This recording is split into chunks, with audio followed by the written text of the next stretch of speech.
Me llamo don Manuel Rivas, tengo 72 años, y creí que la boda de mi nieta Claudia sería el día más feliz de mi vida. Se casaba en la iglesia de San Lorenzo, en Toledo, un sábado luminoso de abril. Toda la familia estaba invitada, y yo había contribuido con parte del banquete, más de 18.000 euros, porque quería verla comenzar su vida con alegría. Como regalo, entregué a los novios un reloj de oro que perteneció a mi padre, símbolo del tiempo y del esfuerzo familiar. Mi hijo Julián, padre de la novia, se mostraba extraño aquellas semanas. Apenas me hablaba, y cuando lo hacía, su tono era correcto, pero vacío. Pensé que estaba cansado por los preparativos, que el estrés del evento lo tenía nervioso. No sospechaba que detrás de esa distancia se escondía otra cosa, una rabia contenida, un resentimiento silencioso hacia mí, por algo que aún no era suyo. No lo sabía entonces, pero ese día, bajo las flores y los brindis, comenzaría la traición más dolorosa de mi vida. Dime desde dónde estás viendo esto, y dale like si alguna vez celebraste un día feliz, sin saber que detrás de las sonrisas ya te estaban traicionando. Una semana antes de la boda, Julián vino a verme a casa. Era un martes de tarde, el sol se filtraba por las persianas del salón y el reloj de pared marcaba las 6. Traía una botella de vino y una sonrisa ensayada. «Padre», me dijo, dejando la chaqueta en el respaldo de la silla, «deberíamos hablar de cosas importantes». Su tono era amable, pero su mirada no lo acompañaba. Había en ella algo que me recordó a los días en que, de niño, intentaba ocultar una travesura. Le ofrecí asiento, serví 2 copas y esperé a que hablara. «No eres joven ya», comenzó. «Y creo que sería prudente dejar todo en orden, el testamento, las propiedades, la empresa. Así, si pasa algo, nadie tendría que sufrir por papeleos». Yo fingí no notar la ansiedad en su voz. Le respondí con la calma que me da la edad. «Julián, mi testamento ya está hecho. Y la empresa está en buenas manos. Pero podríamos actualizarlo», insistió. «Ya sabes, por claridad». No necesitaba más. Había en su insistencia un interés que no tenía nada que ver con la prudencia. Mi empresa, Rivas y Hijos, llevaba más de 40 años produciendo muebles artesanales en Toledo. Habíamos crecido de un pequeño taller en la calle del Ángel hasta un negocio que facturaba más de 900.000 euros al año. Lo que empezó con mis manos y un martillo, él lo veía como un botín. Le respondí sin alzar la voz. «Mientras yo respire, la empresa sigue siendo mía». La sonrisa se le congeló. Movió la copa, sin beber, y bajó la mirada. Luego murmuró algo que entonces no entendí del todo. A veces uno no ve cuando llega el momento de retirarse. Después de que se marchó, quedé un rato sentado frente a la ventana. El aire olía a madera y barniz, el mismo olor que me ha acompañado toda mi vida. En ese silencio comprendí que mi hijo no buscaba seguridad, sino poder. Los días siguientes fueron extraños. Empezaron a llegarme comentarios de empleados y conocidos. Uno de mis socios, Luis Ortega, me llamó. «Manuel, ¿es cierto que vas a dejar la dirección de la empresa a tu hijo?». Lo comentó él esta mañana en la reunión. Sentí un nudo en el estómago. Negué con firmeza. «No, Luis. Eso no está decidido. Ni lo estará mientras yo siga al frente». Julián había iniciado su campaña. En casa de mi nieta, hablaba de mí como si fuera un anciano desorientado. A mis socios les prometía nuevos tiempos en la dirección. A los empleados les insinuaba que pronto habría aumentos y cambios. Pero lo más bajo fue cuando supe, por boca de mi médico de cabecera, que había intentado conseguir un informe sobre mi salud mental. «Don Manuel», me dijo el doctor Medina, con gesto incómodo, «su hijo vino hace unos días.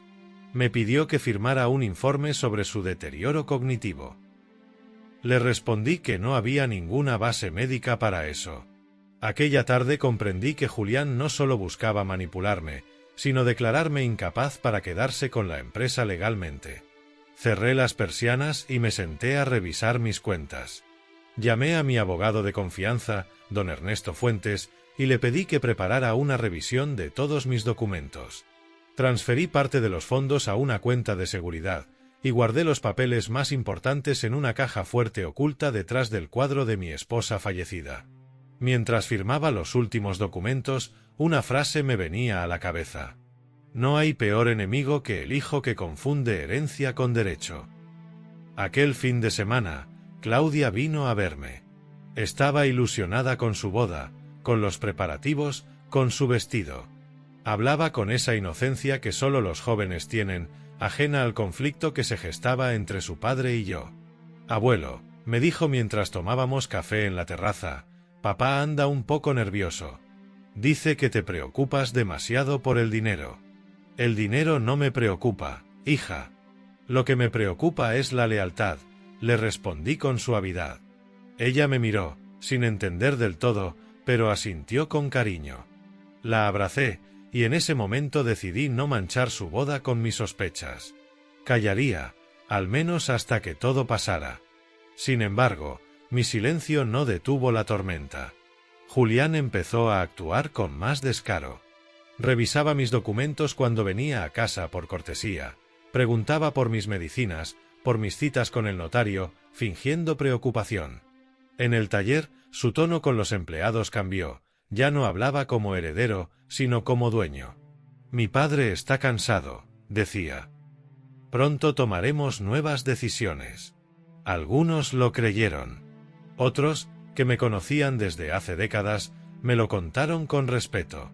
Así fue como comprendí que el amor filial no siempre resiste la tentación del poder.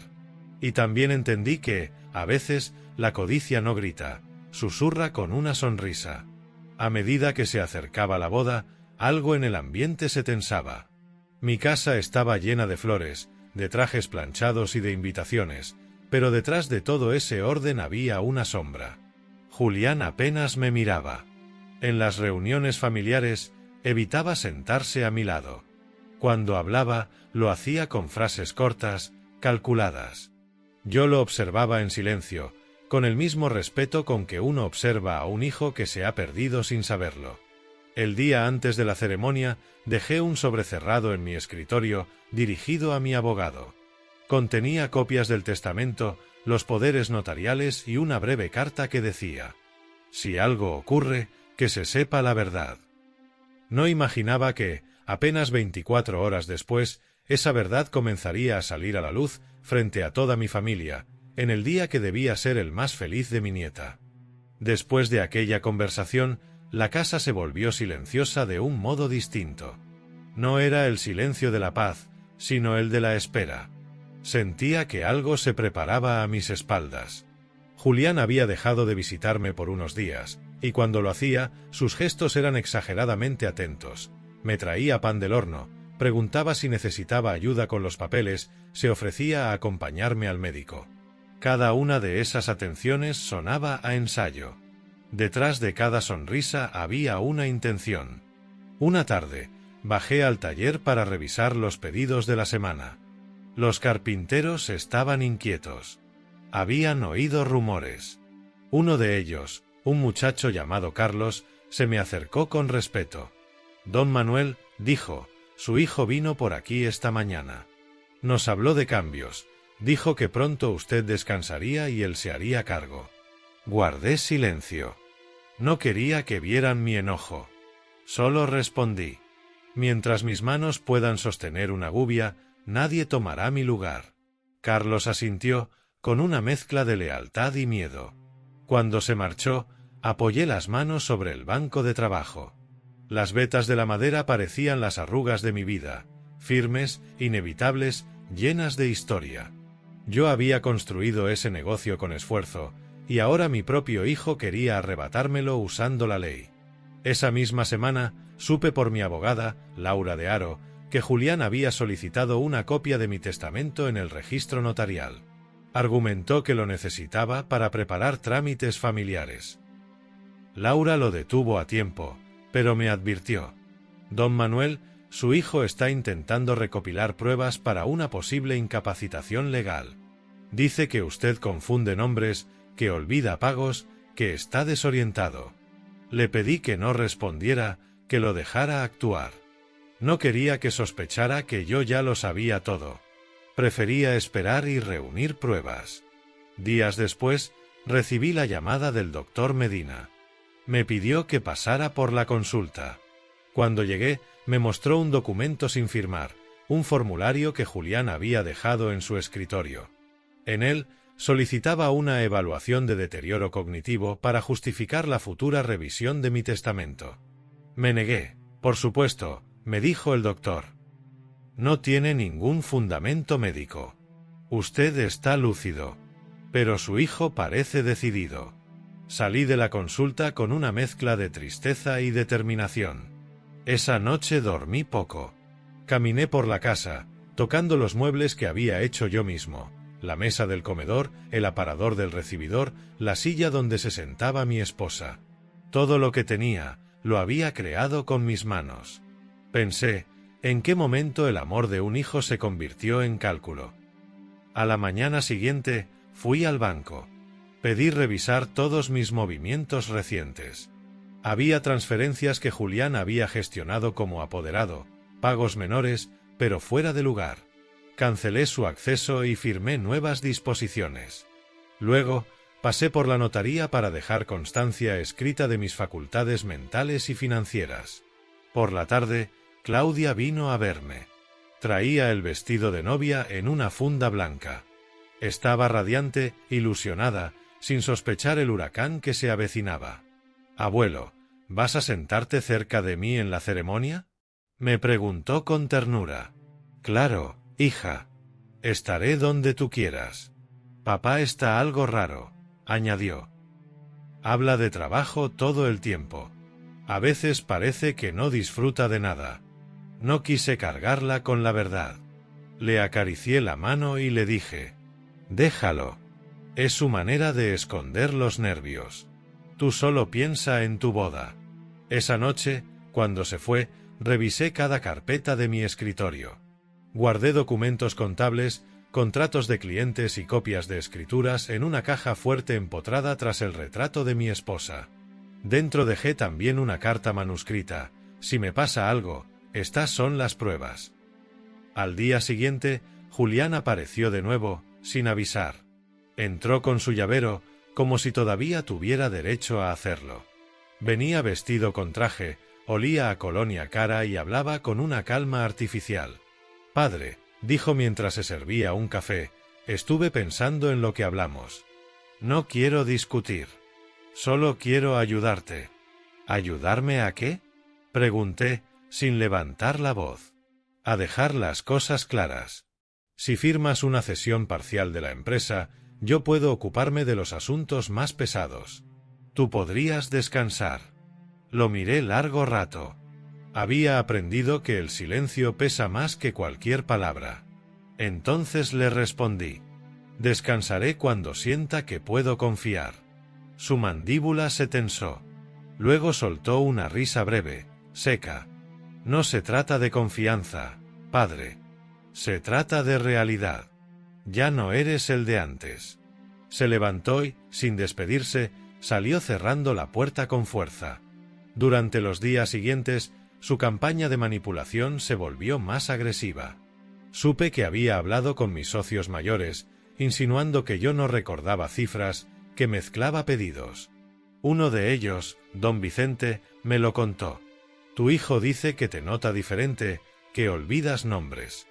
«No sé si creerlo, Manuel, pero parece preocupado». «No te preocupes», le respondí. «Cuando llegue el momento, todos sabrán la verdad». Mientras tanto, Julián no solo atacaba mi credibilidad profesional, sino también la personal. En reuniones familiares, mencionaba detalles íntimos con tono burlón: «Padre ya no distingue los billetes, casi le da 20 a un camarero por error». O se quedó dormido en medio de una reunión, pobre. Todo era mentira, pero lo decía con la naturalidad de quien prepara un terreno. Lo peor era verlo hacerlo frente a Claudia. Ella, confundida, no sabía a quién creer. Un día, al salir de misa, me la encontré llorando en la plaza. «No entiendo nada, abuelo», Me dijo: «Papá dice que te estás haciendo daño, que no quieres aceptar ayuda». La abracé. «Tu padre está confundido, hija. Pero el tiempo pondrá las cosas en su sitio». Ella asintió, aunque sus ojos mostraban miedo. Esa misma noche recibí una llamada anónima. Una voz masculina, nerviosa, me advirtió: «Don Manuel, soy del bufete Luna y Torres. Su hijo ha pedido información sobre procesos de incapacidad. Me pareció injusto, y quiero que lo sepa». Agradecí en silencio. No dije una palabra más. Colgué el teléfono y sentí una calma amarga. Ya no era una sospecha. Julián preparaba un golpe legal completo. Actué con método. Llamé a mi abogado Ernesto, le pedí que verificara el registro mercantil. Confirmó que mi hijo había intentado registrar una nueva razón social, Rivas y Asociados S.L., usando el mismo logotipo de la empresa original. Un intento descarado de duplicar el negocio y desplazarme. «Está cruzando la línea», me dijo Ernesto. «Pero no lo enfrente ahora. Espere.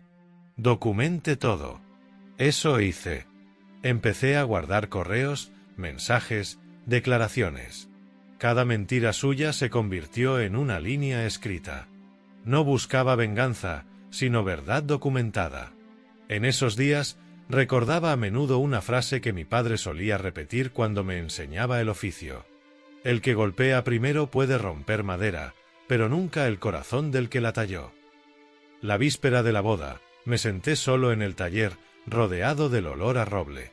La luz entraba oblicua por la ventana. Saqué una libreta y escribí: «Si mañana sucede algo, no responderé con rabia, solo con hechos».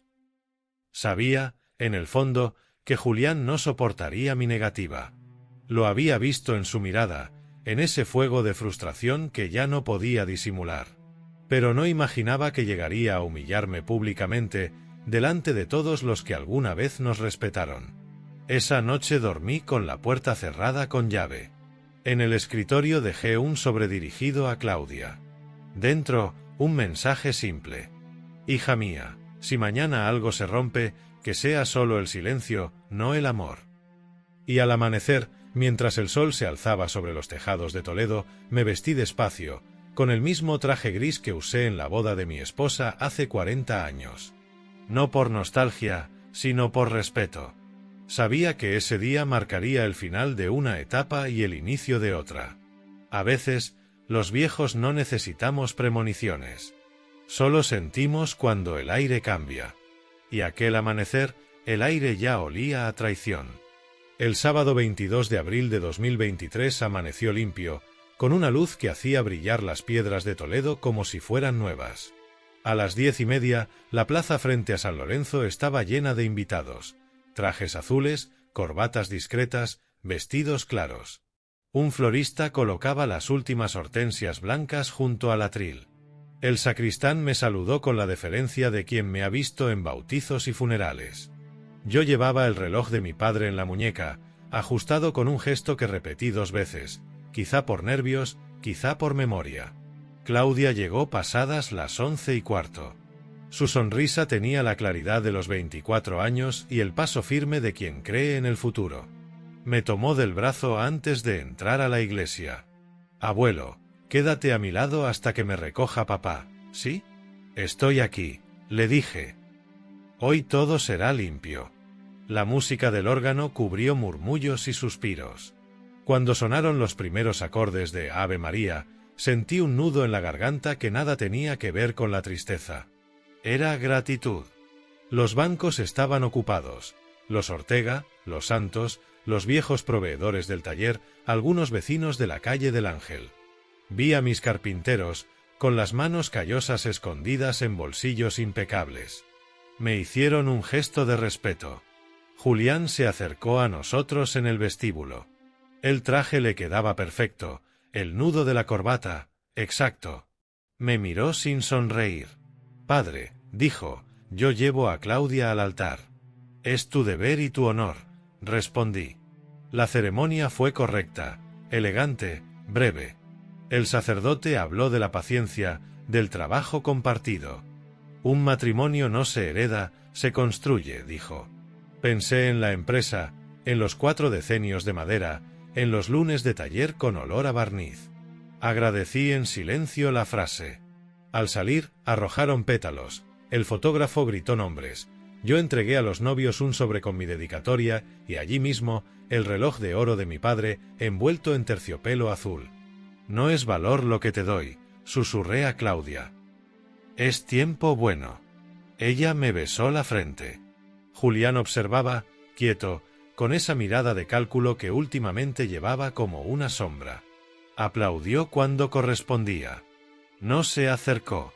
El banquete estaba preparado en una finca a las afueras, camino de la carretera de Ávila. Llegamos a la 1:40. En la entrada, una mesa con tarjetas de sitio, 2 camareros ofreciendo cava, una lista en la que vi mi nombre junto a los de los padrinos y los socios antiguos.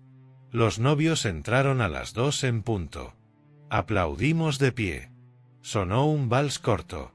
Sentí, por un instante, que el mal presagio se había equivocado de puerta. Durante el cóctel, saludé a proveedores de tantos años. Don Vicente me habló de un pedido de aparadores. Luis Ortega me agradeció la mano izquierda con un cliente difícil. Yo asentía, tomaba pequeñas notas mentales, el oficio no se apaga en un día. Julián aparecía y desaparecía como un actor que espera su escena. Cambiaba de grupo, susurraba al oído de 2 primos, hacía una llamada breve junto a la fuente. En una de esas vueltas se me acercó con una copa en la mano.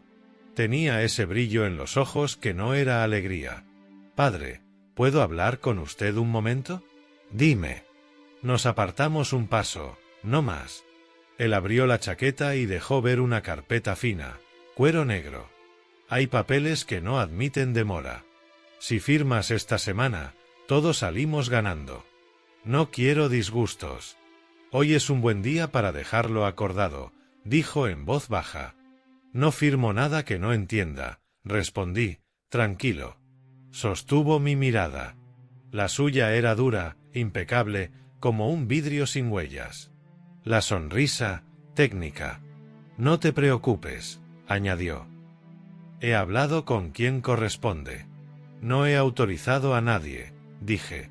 Se encogió de hombros, un gesto mínimo, y volvió al corro de los primos. Yo respiré hondo. No sentí miedo. Sentí confirmación.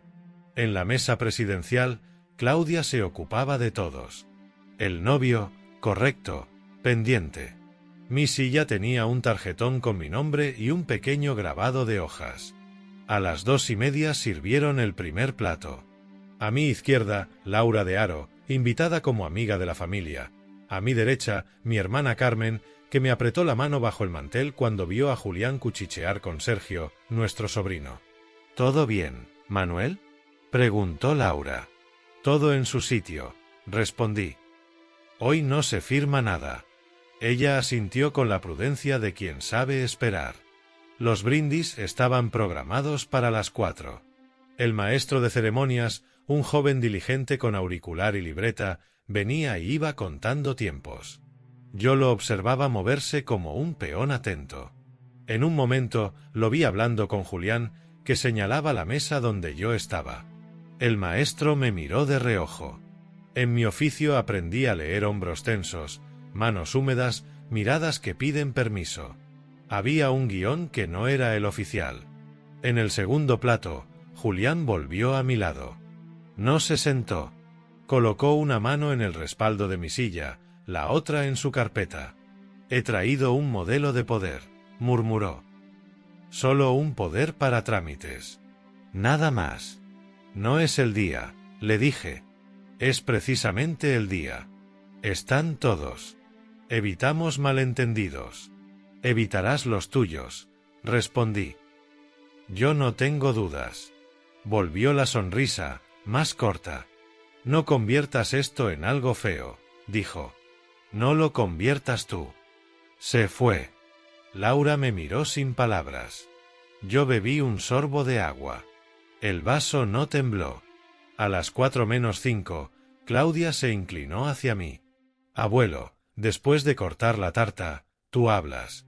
Quiero que digas esas palabras sobre el trabajo y la paciencia. Las diré, respondí. No te preocupes por nada.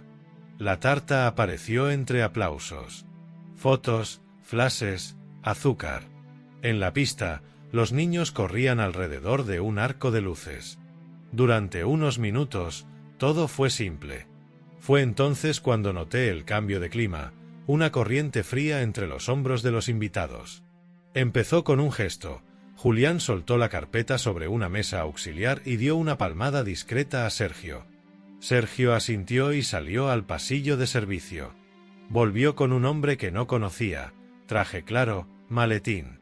Los tres se detuvieron junto a una columna, mirándome. No se escondían, tampoco se mostraban. Era una forma de aviso. Me levanté a estirar las piernas. Caminé hacia la terraza, entre macetas de romero. El aire de abril olía a tierra húmeda. Oí pasos tras de mí. Julián y el hombre del maletín. «Padre», dijo mi hijo, «este es el señor Alcázar.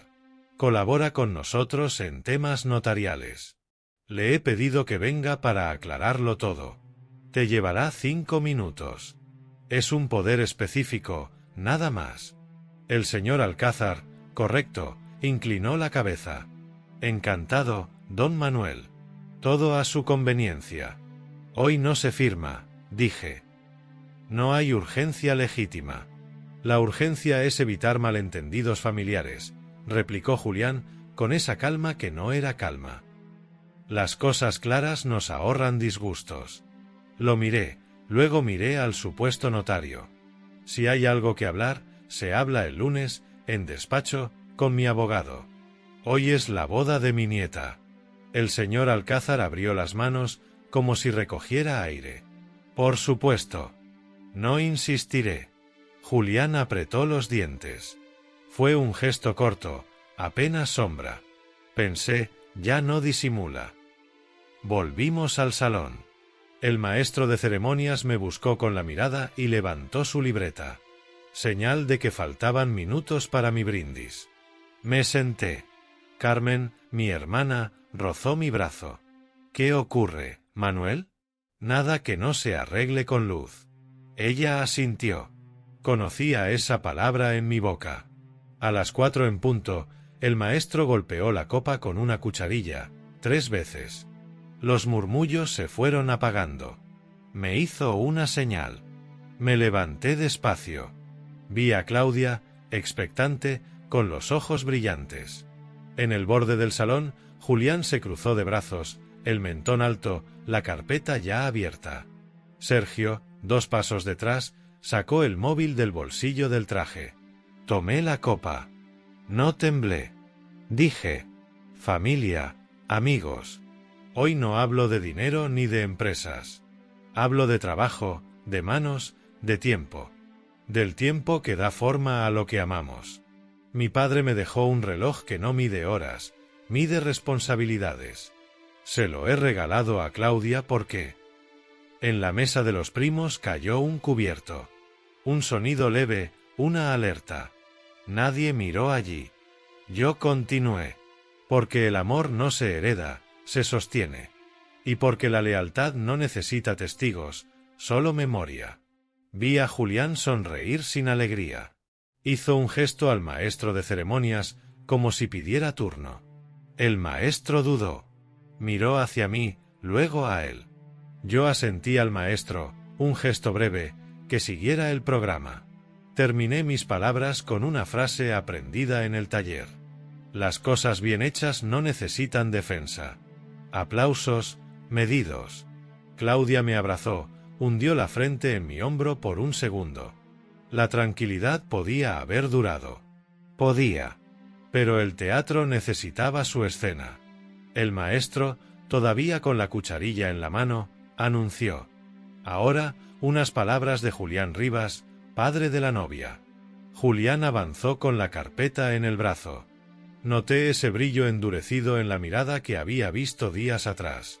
Se colocó en el centro, sonrió a los novios, besó en el aire a Claudia, apoyó la carpeta en la mesa más cercana.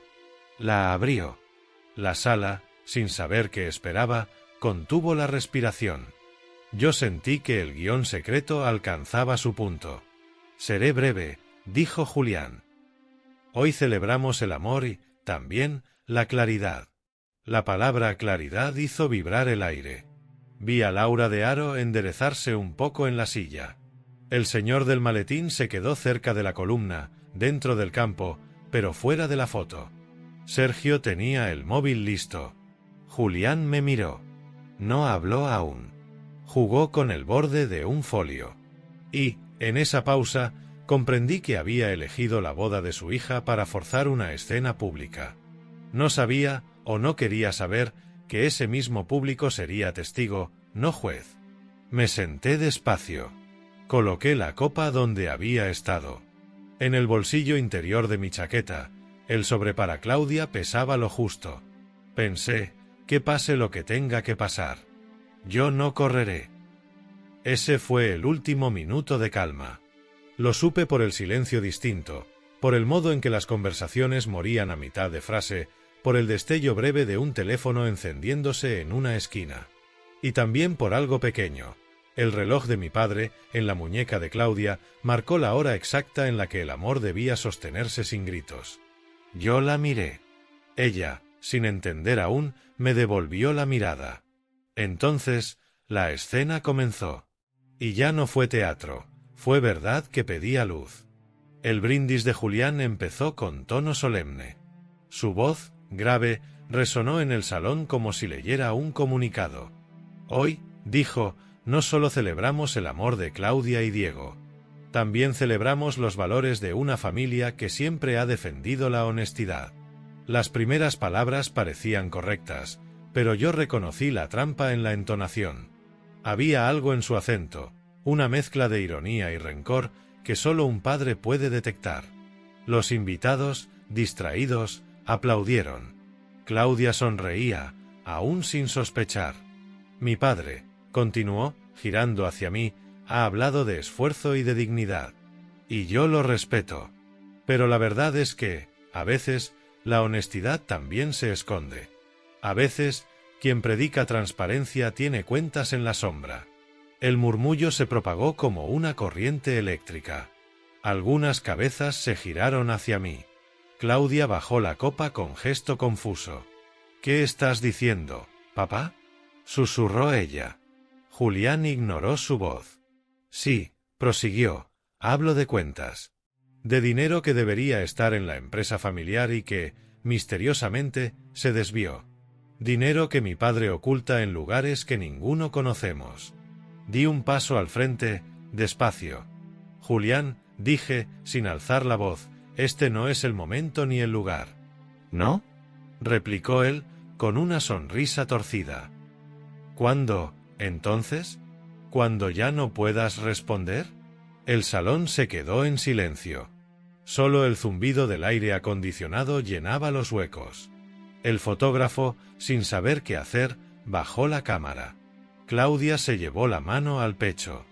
Su marido intentó intervenir. «Julián, por favor, estamos en una boda», dijo el muchacho. Pero mi hijo estaba fuera de sí. «No, Diego», gritó.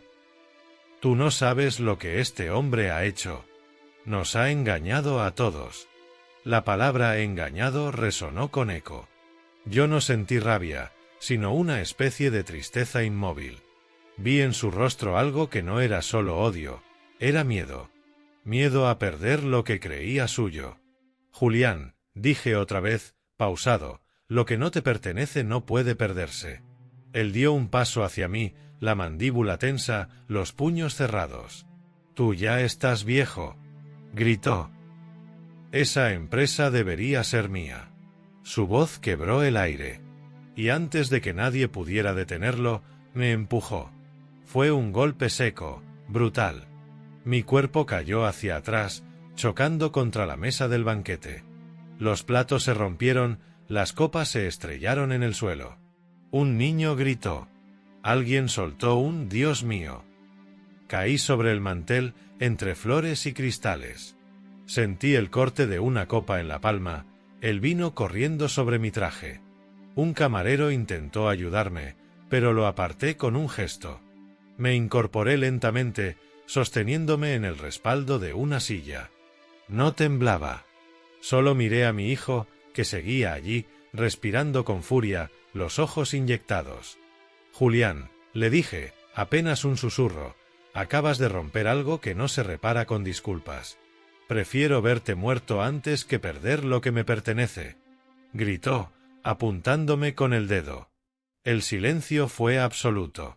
Claudia lloraba. Su marido sujetaba a Julián por los hombros, intentando contenerlo. Dos primos se levantaron y uno de los músicos bajó del escenario. Nadie sabía si intervenir o huir.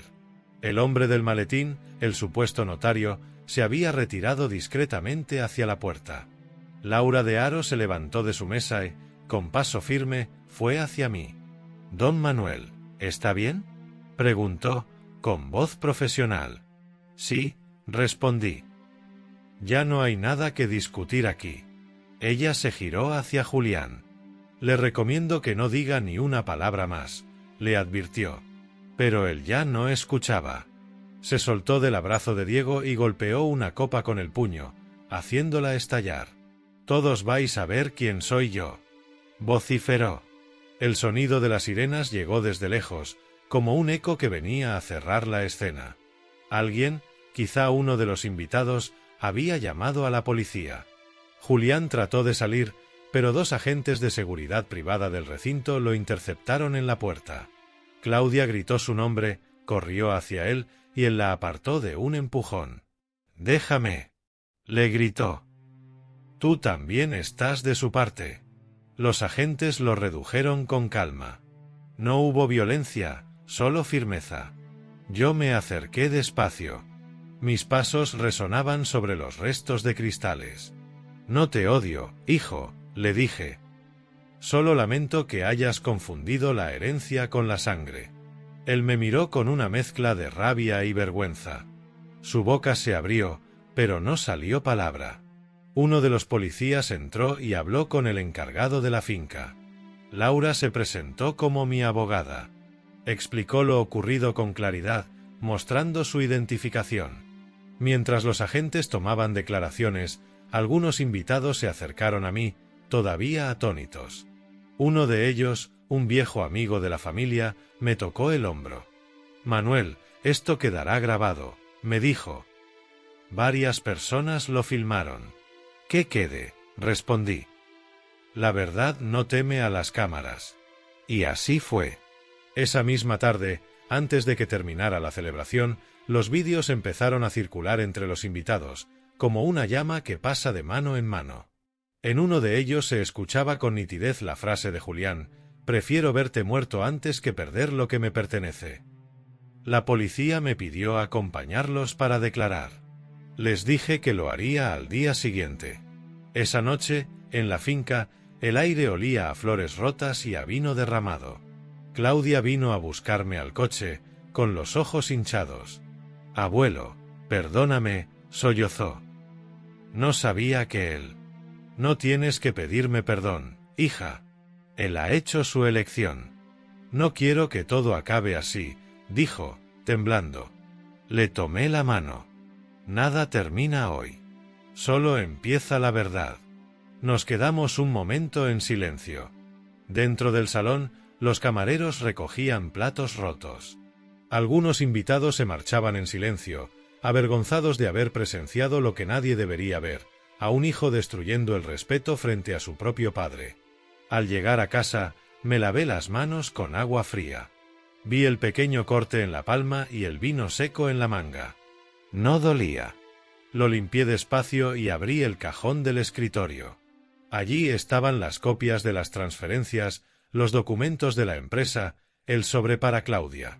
Encendí la lámpara y escribí una frase en una hoja en blanco. «Hoy no ha sido una caída, sino una liberación. El respeto no se hereda, se conserva o se pierde». Fuera, las campanas de San Lorenzo dieron las 10. Pensé en mi esposa, en cómo habría mirado aquella escena con el mismo silencio que ahora me envolvía. Cerré el sobre y lo guardé junto al testamento. Sabía que al amanecer, la humillación ya no sería solo mía. Sería suya también. Porque los golpes públicos no solo destruyen al que los recibe, exponen al que los da. Y cuando la verdad se muestra ante todos, el verdadero castigo ya ha empezado. La finca quedó en un murmullo frío después del golpe. No hubo más música. Los camareros caminaban de puntillas recogiendo cristales. En la entrada, la luz del atardecer parecía un telón a medio bajar. A las 7:12, según el registro de la central, llegaron 2 patrullas de la policía local de Toledo y, minutos después, una dotación de la Nacional. Tomaron declaraciones por separado. Yo me senté en una silla junto al ventanal, pedí agua. El agente con número 78.214 me preguntó si necesitaba asistencia médica. Negué. Quería hablar con claridad. Quiero dejar constancia, dije, de que fui empujado con violencia por mi hijo, Julián Rivas, en presencia de más de 100 personas.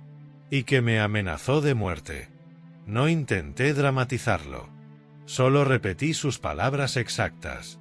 El agente las anotó literal. Laura de Haro, mi abogada, pidió que constara también el intento previo de coacción, la carpeta, el supuesto notario, el amago de firma. Tomaron fotografías de la mesa rota, del suelo manchado, de mi manga con vino y sangre. El protocolo tiene su ritmo, y ese ritmo impide la confusión. Claudia, con el rímel corrido, se acercó a los agentes sosteniendo su teléfono. Tenía en el chat de WhatsApp con su padre una serie de mensajes de voz. Los entregó sin vacilar. Quiero que esto quede en el atestado, dijo, con la voz firme de quien se ha hecho adulta en un minuto. El agente 64900 conectó el móvil a una consola forense portátil. Le pidió a Claudia su código de desbloqueo, lo apuntó en el acta de cadena de custodia y volcó el contenido relevante en un pendrive sellado. Todo con número de precinto, 11289 TO. Allí estaban los audios fechados el 14, 16 y 20 de abril, entre las 10 y 11 y las 11:05. En uno, la voz de Julián, nítida. Con ese testamento, yo me quedo con todo.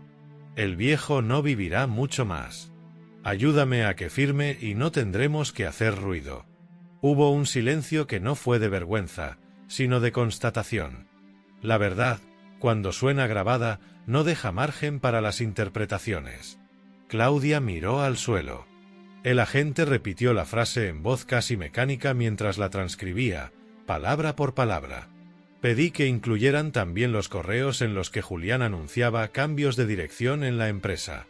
Había copias impresas en mi coche, porque había aprendido a llevar encima lo esencial. Laura ordenó todo en una carpeta transparente y la enumeró con etiquetas. Correos diciembre del 21 abril, intento de poder, testigos mesa 3. Los empleados del catering confirmaron que el supuesto notario había intentado introducir documentos para firma rápida. Uno dio su nombre completo y DNI. Otro, la hora exacta en que vio a Julián dar instrucciones, 4:47. Julián, sentado junto a la puerta, fue calmándose a golpes de realidad. Al principio negó. Dijo que solo quería claridad, que yo había provocado. Pero los vídeos lo desmentían. Varios invitados los mostraron a los agentes.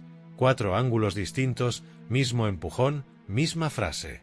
El encargado de la finca aportó las imágenes de la cámara del salón, que registró la secuencia de 4:58 a 5:03 sin cortes.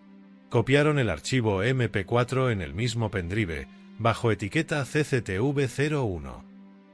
Le informo, dijo el agente a mi hijo, de que está usted siendo investigado por un presunto delito de lesiones y otro de coacciones.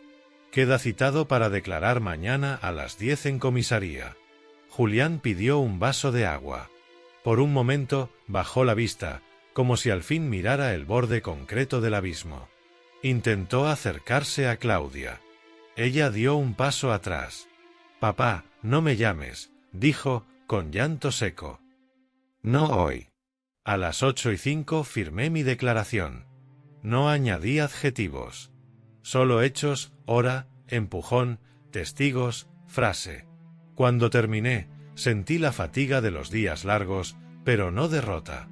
Era otra cosa, La serenidad que sigue al miedo cuando uno ya no debe su verdad a nadie. De regreso a casa, Laura me llamó para asegurar plazos. Mañana presentamos denuncia formal por lesiones y coacciones. Adjuntamos audios, vídeos, parte de lesiones, correos y la tentativa de poder. Pediré, además, la retirada cautelar de su poder como apoderado en el banco y la suspensión de cualquier facultad en la empresa. Háganlo, dije. Con luz y sin ruido. Esa noche imprimí el parte médico del doctor Medina. Paciente consciente, orientado, sin signos de deterioro cognitivo. Herida superficial en palma derecha. Tensión normal. Lo fechó el 22 de abril, 9:30. Guardé el papel en la carpeta gris con una etiqueta nueva. Salud, abril. A las 7:40 del domingo 23, un titular corrió por los grupos locales. Empresario agrede a su padre en la boda de su hija en Toledo. No era venganza, era la consecuencia. Las imágenes mostraban lo suficiente. Mi caída, el gesto de su mano, el rostro de Claudia. En la empresa, los primeros mensajes empezaron a entrar. El lunes, 24 de abril, a las 8:30 de la mañana, crucé las puertas del juzgado de instrucción número 3 de Toledo acompañado de mi abogada, Laura de Haro. La ciudad amanecía con ese aire de lunes que huele a piedra y a rutina, pero en mí todo se movía con lentitud ceremonial. No sentía rabia ni miedo. Solo una especie de claridad serena, como si cada paso pesara lo justo. En el pasillo del juzgado ya estaba mi hijo Julián, con un traje oscuro y la mirada perdida. Su abogado, un joven ambicioso del bufete Navarro y Pérez, intentaba susurrarle algo, pero él no respondía. Me miró fugazmente, sin desafío, sin arrepentimiento todavía. Más bien con una mezcla de cansancio y desconcierto, como quien no entiende aún que la vida no vuelve atrás. El secretario judicial abrió la sesión a las 9:12. Todo era formal, casi burocrático: nombres, cargos, lectura de derechos, identificación de pruebas. Pero cuando los agentes reprodujeron el audio de la voz de Julián, el aire cambió. Con ese testamento, yo me quedo con todo. El viejo no vivirá mucho más. La sala quedó muda. Ni los murmullos de las secretarias, ni el clic de los bolígrafos. Solo la respiración de Julián, irregular. Su abogado pidió que no se reprodujeran los otros audios por respeto a la intimidad familiar. La jueza, una mujer de voz clara y rostro severo, negó con un gesto. La familia no exime la responsabilidad penal, dijo. Luego proyectaron el vídeo del banquete. Allí estaba yo, de pie, con la copa en la mano, hablando sobre la lealtad y el trabajo. Se veía cómo Julián se acercaba, cómo me empujaba, cómo caía sobre la mesa. El sonido de las copas rompiéndose llenó la sala como un eco de vidrio. Nadie respiró durante unos segundos. Cuando el vídeo terminó, la jueza levantó la vista. ¿Desea declarar, señor Rivas hijo? Julián se frotó la frente, murmuró algo que su abogado convirtió en un no casi inaudible. Me tocó a mí. Me puse de pie. Mi declaración no es larga, señoría, dije. No busco castigo, solo verdad. El dinero se recupera, la confianza no, y lo que mi hijo rompió delante de todos no fue una copa, fue el respeto. No añadí más. La jueza asintió. Ordenó que se incorporaran los vídeos y los audios al expediente, junto con las pruebas de la tentativa de coacción y el informe del médico. Antes de cerrar la vista, me dirigió unas palabras que aún recuerdo con precisión. A veces, don Manuel, la justicia solo confirma lo que la dignidad ya sabía. Salí del juzgado con esa frase en la cabeza. Afuera, la prensa esperó. No hablé. Laura se encargó de todo. Los titulares del día siguiente lo contaron a su manera. El heredero violento de Toledo, un hijo acusado de agredir a su padre por una herencia. Yo no los leí completos. Bastaba con el silencio que siguió en el pueblo, con las miradas bajas en la panadería, con el respeto de los empleados que, al verme, dejaban de hablar. Esa misma semana, convoqué al Consejo de Administración de la empresa Rivas y Hijos. En la mesa larga del taller donde el olor a madera todavía era el mismo de hace 40 años, se sentaron los 6 socios principales. Al final, un asiento vacío, el de Julián. Amigos, dije, no es un día fácil, pero sí necesario. Desde hoy, mi hijo queda apartado de toda gestión, de toda firma, de todo acceso. Saqué del maletín una carpeta azul con la inscripción Nueva Dirección General. Dentro, el documento que nombraba a Claudia Rivas Ortega como directora ejecutiva provisional. Cuando le pedí que firmara, sus manos temblaban. «Abuelo, no sé si puedo», murmuró. «No se trata de poder, hija», le respondí. «Se trata de custodiar lo que aún tiene honor». Ella firmó. En la sala nadie aplaudió, pero todos, en silencio, asintieron. Era una ceremonia sin música, pero con peso. A los pocos días, la prensa local publicó una entrevista con uno de mis antiguos socios. Don Manuel Rivas demuestra que la edad no es debilidad, sino memoria. No me gustó el tono heroico. No hubo heroísmo. Solo sentido de justicia. Julián, mientras tanto, quedó en libertad provisional, con una orden de alejamiento de 200 metros y suspensión cautelar de sus derechos sobre el patrimonio familiar. Su abogado intentó negociar una reconciliación pública para mejorar su imagen. Rechacé la propuesta. «No necesito cámaras», le dije por teléfono. «Solo necesito paz». En la empresa, las cosas volvieron lentamente a su ritmo. Los empleados trabajaban en silencio, con un respeto nuevo. En el taller principal, la gente evitaba hablar de lo ocurrido, pero el eco de los hechos se sentía en el aire, en la manera cuidadosa con que me ofrecían el café, en el silencio que se hacía cuando entraba. Un día, Claudia vino a verme al despacho. Llevaba una carpeta con los primeros balances bajo su gestión. Me mostró los números. Los pedidos subían, la reputación de la empresa se había fortalecido y varias revistas de diseño querían entrevistarla. «Abuelo», dijo, conteniendo las lágrimas, «no quiero dinero, ni puestos, ni poder. Solo quiero que nuestra familia vuelva a tener paz». Le tomé la mano. «La paz, hija, no se compra ni se firma. Se vive. Y tú la estás devolviendo a esta casa». La abracé. En ese instante sentí algo que hacía tiempo no sentía: alivio. No por lo ganado, sino por lo recuperado. El silencio limpio, la claridad de los actos, la certeza de que, pese a todo, la sangre no estaba manchada, solo herida. Los meses siguientes fueron lentos y meticulosos. La jueza dictó auto de apertura de juicio oral por los delitos de lesiones leves y coacciones.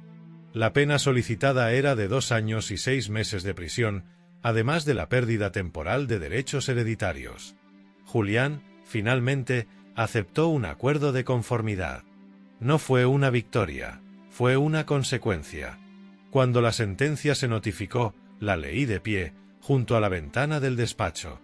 La última línea decía: «Queda probado que el acusado, movido por afán económico, atentó contra la integridad de su padre durante un acto familiar, quebrantando con ello no solo la ley, sino el respeto debido». Guardé el documento en la caja fuerte y cerré despacio. Me serví un café, abrí la ventana y dejé que entrara el aire de la tarde. En la calle, un camión cargaba muebles recién barnizados con el logotipo Rivas y Hijos. El sol se reflejaba en el metal dorado de las letras. Pensé en todo lo ocurrido y en una verdad que ya no necesitaba pruebas. La justicia más profunda no se dicta en los tribunales, sino en la conciencia de quien no se doblega. Claudia llamó esa noche. Su voz sonaba más tranquila. «Abuelo, ¿cómo estás?» «Cansado, pero en paz», le respondí. «He visto los pedidos nuevos. Creo que papá entiende lo que hizo. Ha mandado una carta desde el centro. La leeré cuando esté lista», dije. «No antes». Miré el taller vacío desde la ventana. Sobre la mesa había una sola viruta de madera, enrollada como una espiral perfecta. La tomé entre los dedos, recordando las palabras que mi padre me decía cuando me enseñó a tallar. Cuando la madera se rompe, aún puede pulirse. Pero si la rompes desde dentro, nunca volverá a sonar igual. Esa noche comprendí que mi empresa, mi nombre y mi calma no eran cosas que mi hijo pudiera robarme. Todo eso seguía ahí, intacto, porque la verdad, aunque tarde, siempre encuentra su manera de volver a casa. Han pasado casi 8 meses desde aquella boda que terminó en silencio. Toledo ya no murmura tanto sobre el escándalo. El tiempo, como el polvo, lo cubre todo. Pero cada mañana, cuando abro las contraventanas de mi casa, recuerdo el instante en que mi hijo me empujó. No por dolor, sino porque aquel golpe fue el último intento de arrancarme la dignidad, y no lo logró. Julián cumple su condena en el centro penitenciario de Ocaña. Me envía cartas. Algunas las leo, otras las dejo cerradas. En una de ellas, escrita con letra insegura, me pidió perdón. Dice que no sabe en qué momento el dinero se volvió más importante que el respeto. A veces pienso en responderle, pero aún no encuentro las palabras exactas. El perdón no es una puerta que se abre de golpe, es un cerrojo que cede solo cuando el corazón deja de temblar. Claudia viene cada domingo. Se sienta conmigo en la terraza del taller y toma café mientras revisamos los pedidos. La empresa prospera bajo su dirección, los empleados la respetan y yo observo sin intervenir. Solo corrijo planos o doy consejo cuando ella lo pide. Me llama abuelo, no jefe, y esa diferencia es la mayor victoria de todas. En el pueblo, algunos todavía bajan la voz cuando paso. Otros me saludan con un respeto nuevo, más sereno, como si vieran en mí una advertencia. Pero yo no busco ni lástima ni aplausos. Lo único que deseo es orden, esa forma callada de justicia que uno construye con tiempo y paciencia. Por las tardes, camino hasta el mirador del Tajo. El viento trae olor a madera, a historia. Allí, con un cuaderno en el regazo, escribo frases que no sé si alguien leerá algún día. Una de ellas, la que dejo siempre en la primera página, dice: el orgullo sin razón es ruido. La dignidad, en cambio, no necesita testigos. A veces me cruzo con Diego, el marido de Claudia. Me trata con respeto y cuidado, como si aún temiera tocar una herida. Le he dicho que no guarde rencor hacia Julián, que el odio, si se hereda, destruye igual que la codicia. El reloj de oro de mi padre, el que regalé a los novios, descansa ahora en una vitrina del taller. No lo coloco allí por nostalgia, sino como recordatorio. Lo limpio cada mes y le doy cuerda. Cada tic-tac es una lección que ya no necesito repetir. La herencia más valiosa no se guarda en una caja fuerte, sino en la manera de mantener la palabra. Hace unos días, recibí una llamada inesperada del centro donde está mi hijo. Era el capellán. Me dijo que Julián quiere verme. Le respondí que lo pensaré. No sé si mi presencia ayudaría o reabriría heridas. Tal vez vaya, tal vez no. Pero cuando lo haga, no será para juzgarlo, sino para decirle algo que aprendí demasiado tarde. El dinero no mide el valor de un hombre, hijo. Lo mide la forma en que afronta la verdad. Esa será nuestra última conversación, la que cierre el ciclo. Ahora, mientras escribo estas líneas, escucho el ruido del taller al otro lado del patio.